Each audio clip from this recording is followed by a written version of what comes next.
the wrongs and meeting some of the undesirables that make our country un-Great Britain, as well as meeting some of the people who make the Paralympics such a laugh for us all.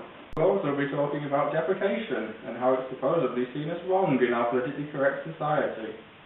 What's your biggest worry in Britain today? My biggest worry, Stuart?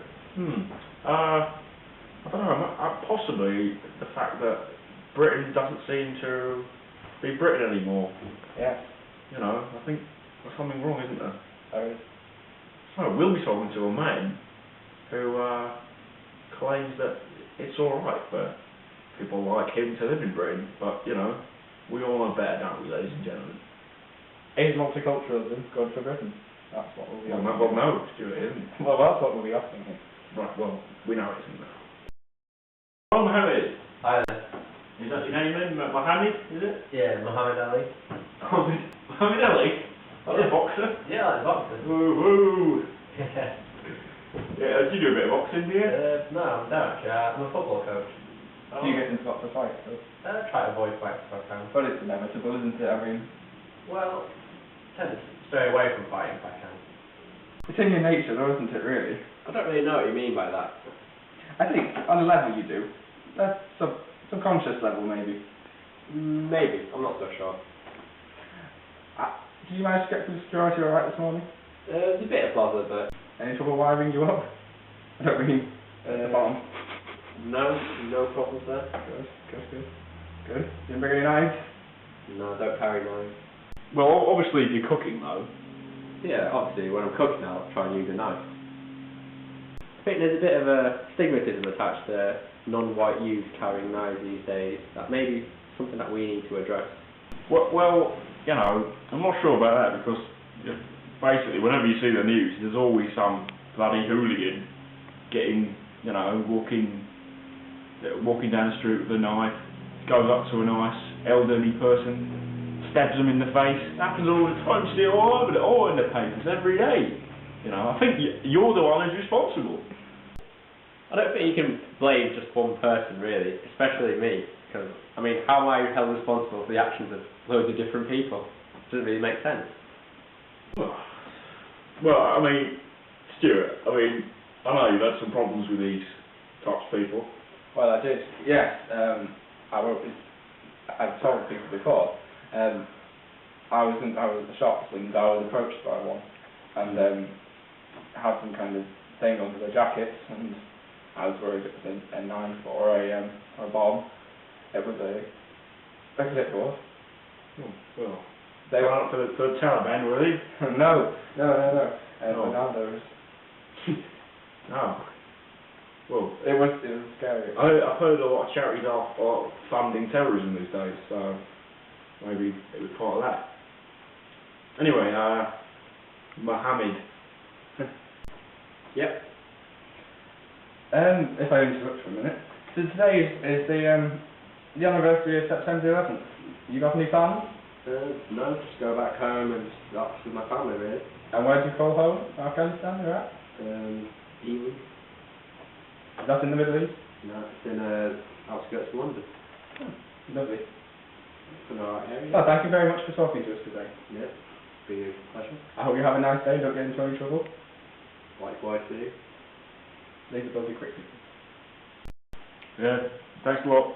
Go home. Next up, we'll be talking to a man who has something to prove because he's only got one arm. Earlier in the week, I went to the Milton Keynes to meet up with Travis Backman, the athlete. 2, 1, go!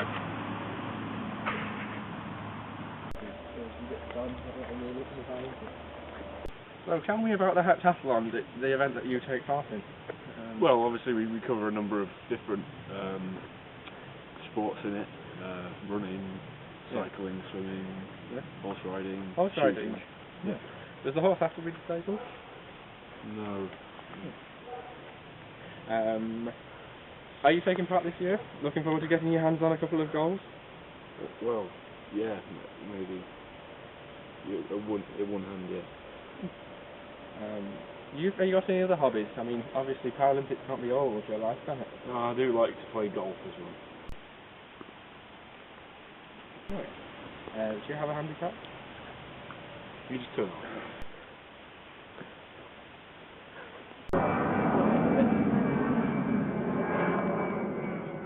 Well, I'm a coach, I'm Ted Biddle. Oh, right, okay. And what, do you coach any other athletes? You might know Tender Gray Thomas, yeah, I coach her as well. Oh, yeah. Yeah, she's quite well known. Yeah, what kind of sports do you do? It's all sorts, mixed bag really. Is it all disabled sports? Well, some regular athletes, you know, Little Christie, I'll train him. Yeah.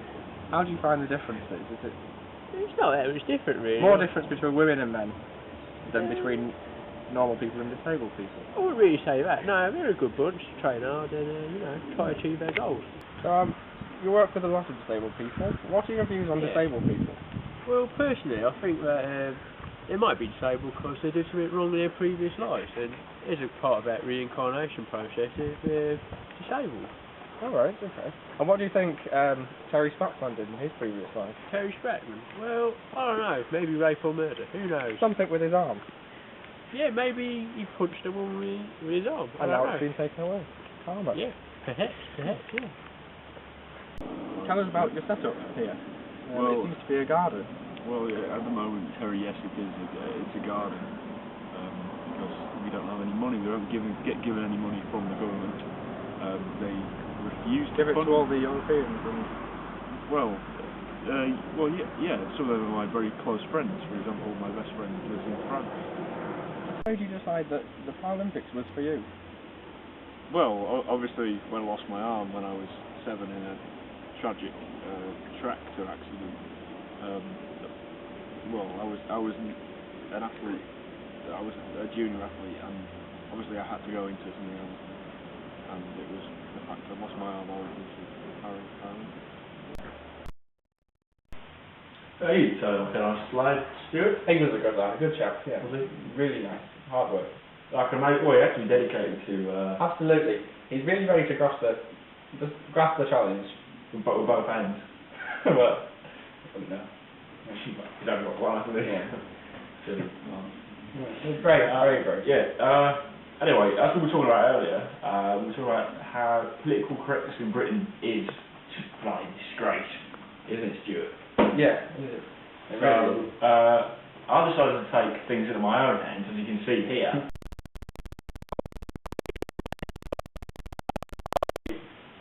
You see me here walking into Greg's in Luton, and you got to wear a hat to go behind the counter. You got to queue up, or there might be a fire exit. Stuff like this. It's just ridiculous. So I decided I'm just going to do lay waste, literally, and excrete in the middle of the floor near the sandwiches, and this is what happened. As you can see, well, people didn't know what to do. They didn't know what. You were there as well. You filmed it with your camera. With a camera phone. Camera phone. Well, can't get obviously put a film for it and everything ridiculous. Like happy slapping.